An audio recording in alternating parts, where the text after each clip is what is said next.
Assalamualaikum warahmatullahi wabarakatuh. Perkenalkan, nama saya LMD, nomor stambuk 2018-01-005, dan saya tidak sendirian di sini. Adapun teman saya yaitu Yuslianti yang nomor stambuknya itu 2018-01-006, dan yang satunya itu Sohrate yang nomor stambuknya itu 2018-01-003. Kami kelompok 2 di mata kuliah Al-Islam Kemuhammadiyaan 4. Latar belakang kami membuat video ini itu salah satu tugas final.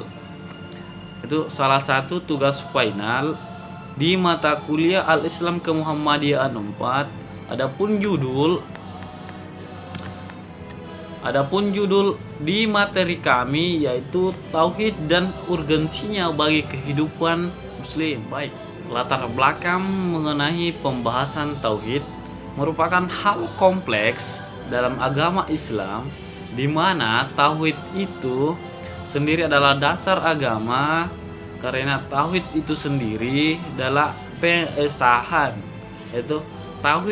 Tauhid itu sendiri adalah pengesahan terhadap Allah dalam hal yang menjadikan kekhususannya dalam tauhid.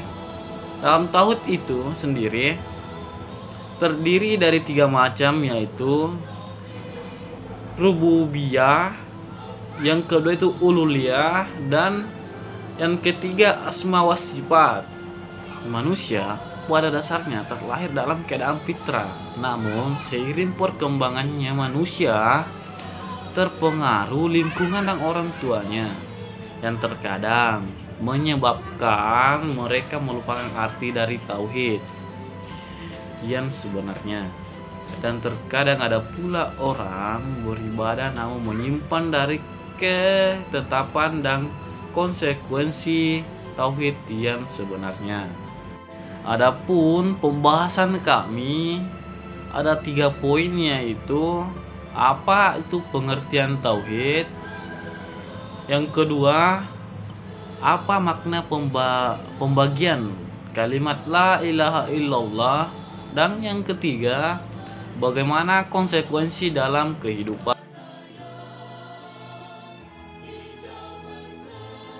Assalamualaikum warahmatullahi wabarakatuh, dan salam sejahtera untuk kita semua.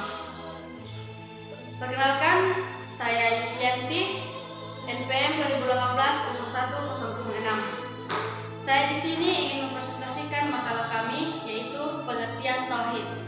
Secara bahasa, tauhid berasal dari kata dasar yang maknanya sesuatu itu satu atau esa. Sedangkan secara syar'i, tauhid bermakna mengesahkan Allah dalam ibadah.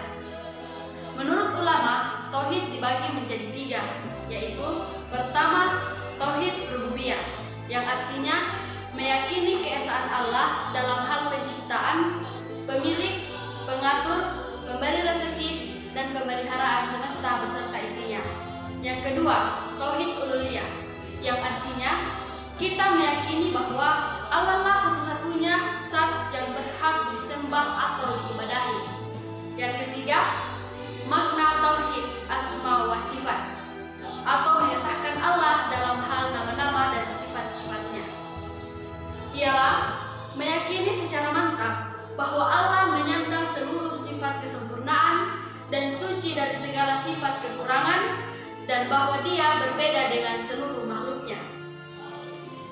Tauhid asma wa sifat berdiri di atas 3 asas, yakni pertama, meyakini bahwa Allah Maha Suci dari kemiripan dengan makhluk dalam sifat-sifatnya. Yang kedua, mewajibkan untuk membatasi diri pada nama-nama dan sifat-sifat yang telah ditetapkan dalam Al-Quran dan As-Sunnah. Yang ketiga, menuntut manusia untuk mengimani sifat-sifat dan nama-nama yang ditegaskan oleh Al-Quran dan As-Sunnah tanpa bertanya tentang kaufiyah atau kondisinya. Sekian dan terima kasih. Wassalamualaikum warahmatullahi wabarakatuh.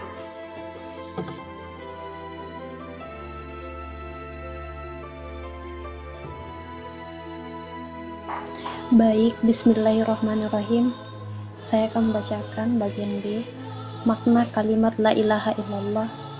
Kalimat la ilaha illallah mengandung dua makna, yaitu makna penolakan segala bentuk sesembahan selain Allah Subhanahu wa taala, dan makna menetapkan bahwa satu-satunya sesembahan yang benar hanyalah Dia semata. Berkaitan dengan kalimat ini, Allah Subhanahu wa taala berfirman, artinya, maka ketahuilah atau ilmuilah bahwasanya tidak ada sesembahan yang benar selain Allah.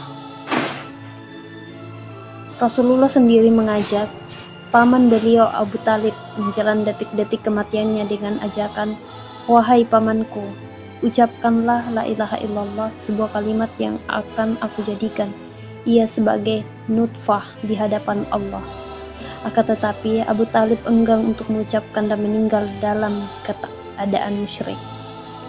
Selama 13 tahun di Makkah, Nabi Muhammad SAW mengajak orang-orang dengan perkataan beliau, katakanlah la ilaha illallah.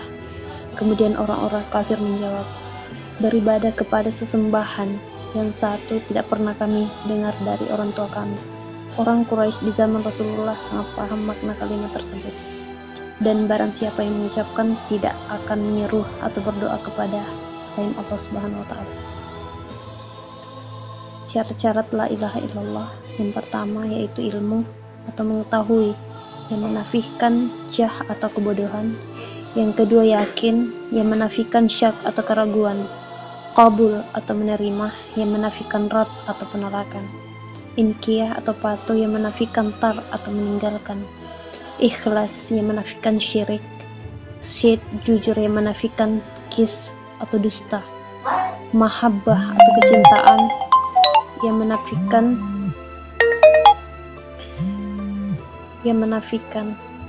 ba'da atau kebencian.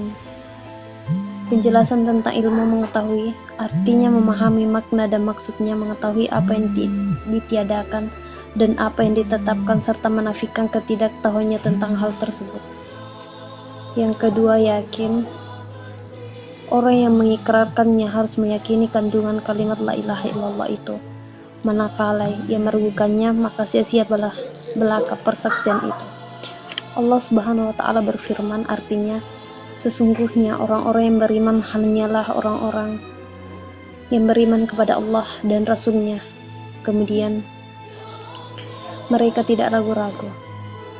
Yang ketiga qabul atau menerima kandungan dan konsekuensi dari la ilaha illallah, menyembah Allah semata dan meninggalkan ibadah kepada selainnya.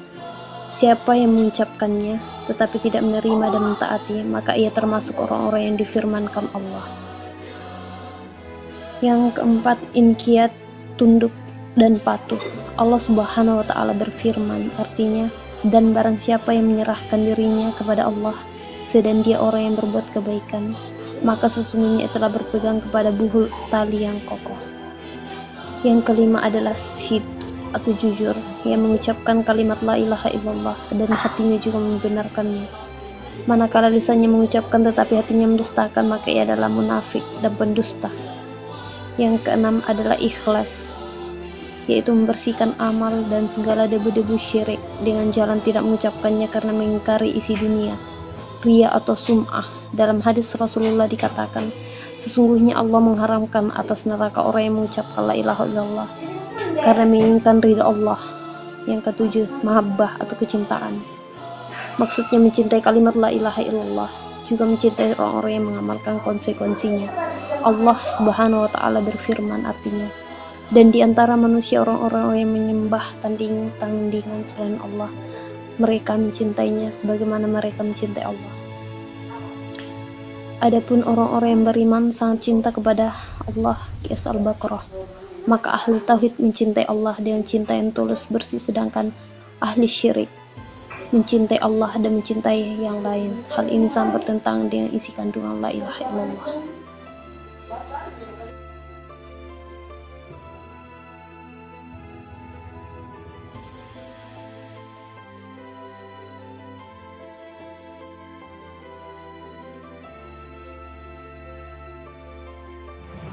Baik, di poin ketiga yaitu konsekuensi memahami la ilaha illallah.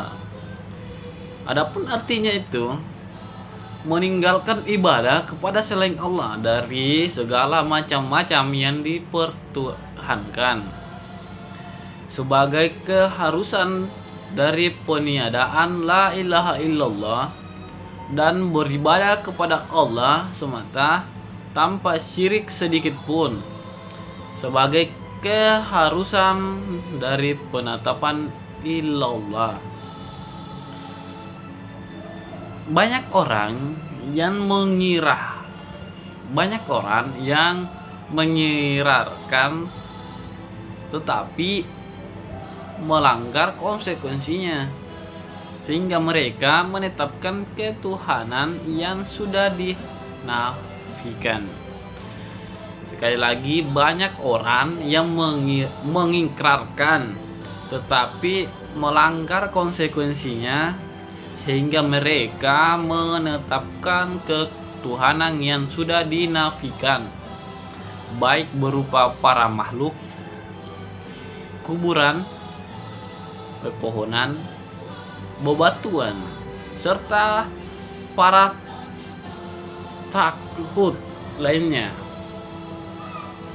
Mereka berkeyakinan bahwa tauhid adalah bid'ah.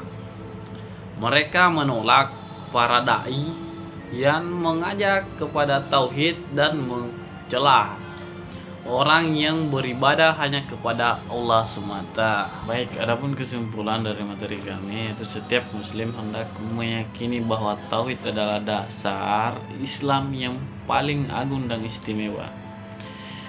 Jika tauhid yang murni terrealisasikan dalam hidup seseorang, baik pribadi maupun jamaah, akan memetik buah yang amat manis. Di antara buah yang didapat adalah memerdekakan manusia dari perbudakan serta tunduk kepada selain Allah, baik benda-benda atau makhluk lainnya. Juga akan membentuk kepribadian yang kokoh. Karena itu, siapa yang akan mampu mengamalkan nilai-nilai ketauhidan dengan benar dalam segala aktivitasnya, niscaya mendapat ketauhidan dengan benar dalam segala aktivitasnya, niscaya mendapat banyak keistimewaan. Allah Subhanahu wa taala menjanjikan bagi para ahli tauhid aneka kebahagiaan baik di dunia maupun lebih-lebih di akhirat. Demikianlah itulah persentase dari kelompok kami. Mohon maaf atas segala kekurangan karena kami dalam proses pembelajaran. Wabillahi taufiq wal hidayah. Assalamualaikum warahmatullahi wabarakatuh.